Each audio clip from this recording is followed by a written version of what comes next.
When we moved into this place, we were lucky enough that there was a central vacuum system. This fairly large motor here applies quite a bit of suck, and it's ducted through these pipes up to the floors above and out towards my workshop through the kitchen there. The only problem is, in this big container here is a double bag filter system, and that's not terribly efficient. It tends to remove quite a lot of the suck. So what I want to do is get rid of the double bag system from in here and do what most people do and put a cyclone system in front. And with no bags in there and a cyclone taking most of the dust, hopefully I'll have a lot more suck.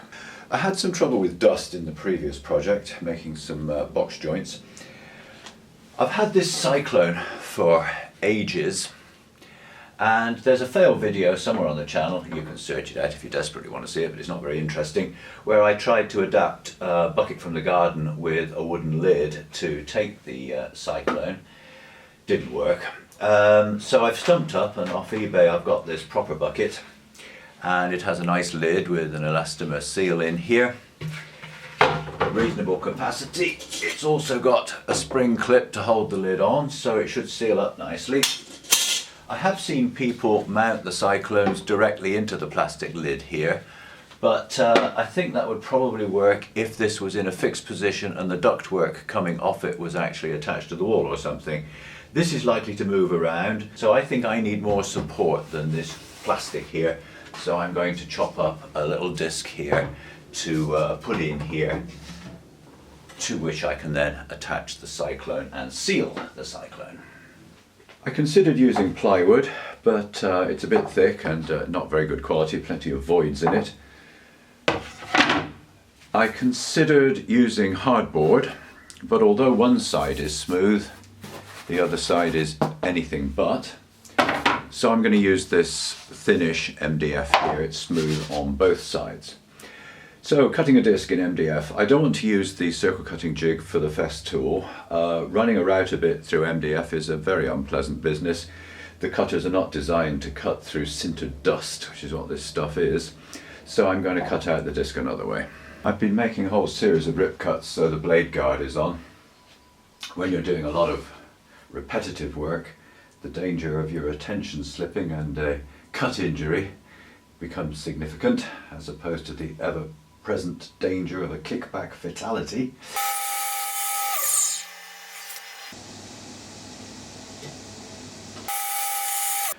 I've made up a little shelf with a pivot, and the pivot is the radius of the disc I want from the disc sander here.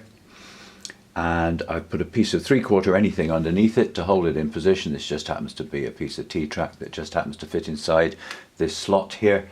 And now I can do a little bit of sanding to turn that into a disc.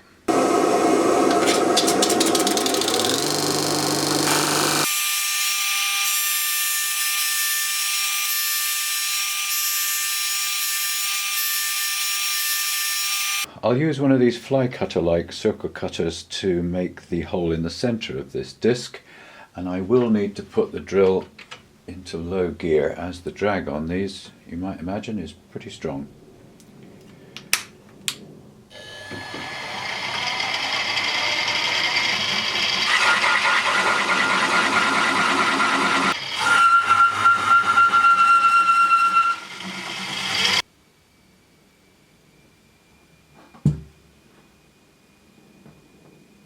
I think I shall need a heavier duty knife, or a coping saw even.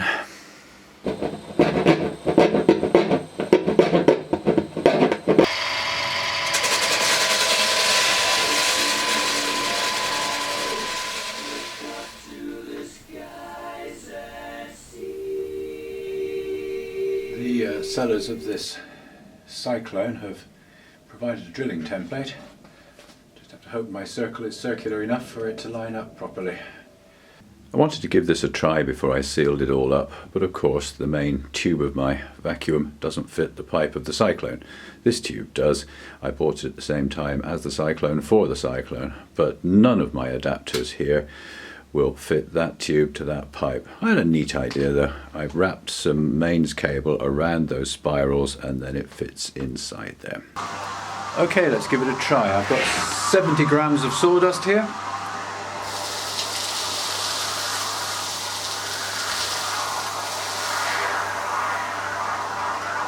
And let's see what's ended up in the bucket.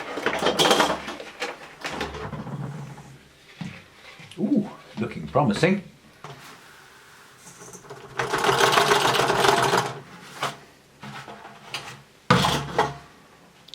Yeah, not so promising.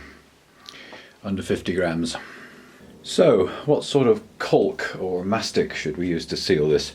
We want something thick and sticky that'll stop the air coming through the holes and between the pieces of this. But this is something of a trial and I don't want it to set or harden or cure. So I'm going to use Hawk White. It's for plumbing, for sealing joints in plumbing. This will stay thick and sticky but pliable for many years, and I'll certainly be able to disassemble this again if I want.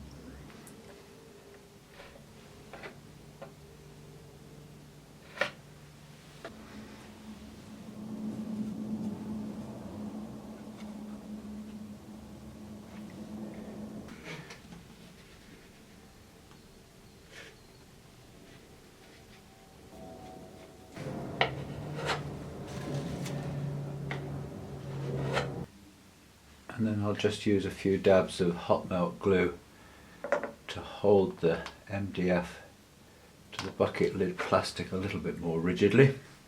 Okay, now that that's sealed and now that there's a constant amount of dust stuck to the side of the bucket, I hope, let's have a go again. There's 112 grams of sawdust.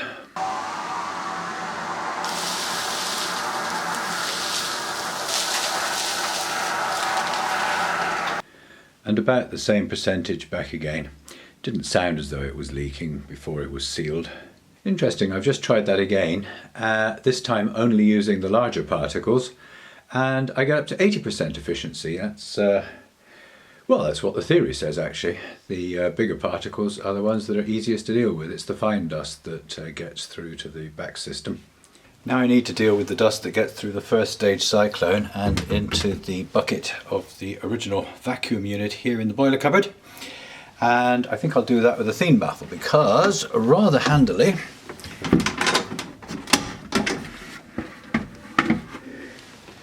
the inlet nozzle here is already pointing at an angle.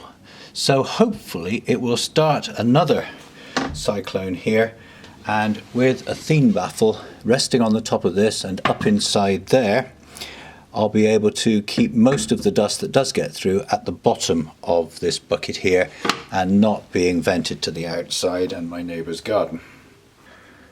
I thought briefly about resting the baffle on this ledge here, but that would waste far too much of the capacity of the bucket, so I want it up here, level with where the rim of the container on top sits.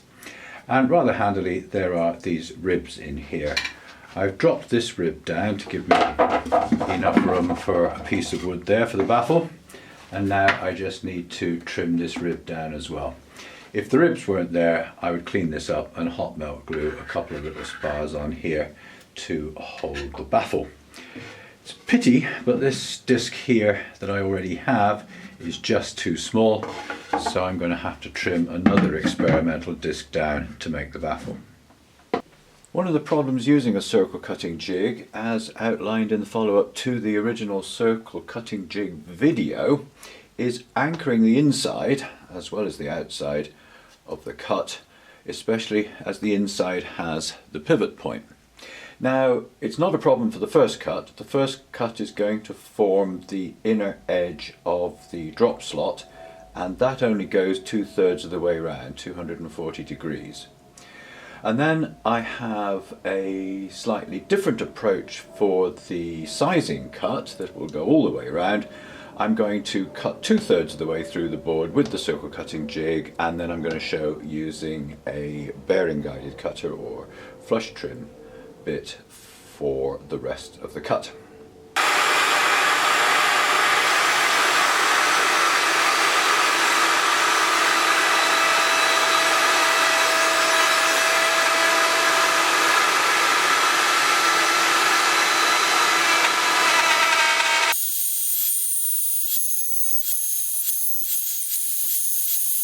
And now with a bearing guided straight cutter or flush trim bit through a starter hole here, I can run the bearing around this rim here and cut out the rest of the channel.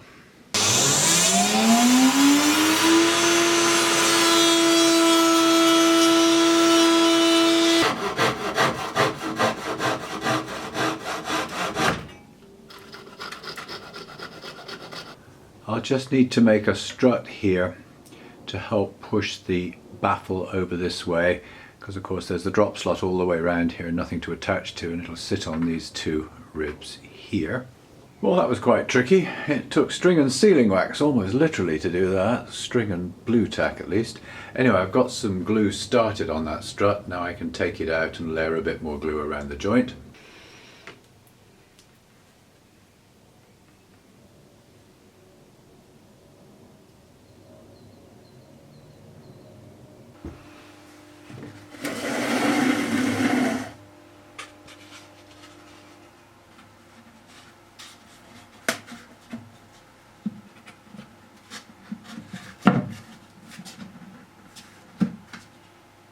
Right, let's try again with another bowl of dust, and this time a Cyclone first stage and a Thien Baffled final stage. Well, that worked out fairly well. The first stage Cyclone collected 60% and the second stage bucket underneath the new baffle collected 36%, so 96% collection in all, which is fairly pleasing. I thought I might have to improve the nozzle, the inlet nozzle above the baffle, by reshaping it to increase the swirl, but that doesn't appear to be necessary. There is one more test that's necessary though, and that is to wait until that bucket at the bottom of the vacuum motor, that second stage collection, wait until it's about 50%, 2/3 full, and see that the dust stays there. Run it for a while and measure the dust before and after. The idea of the drop slot and the swirl is that the dust goes into the bucket and gets collected, but the idea of the bulk of the baffle is that the dust is not permitted to leave again and get vented.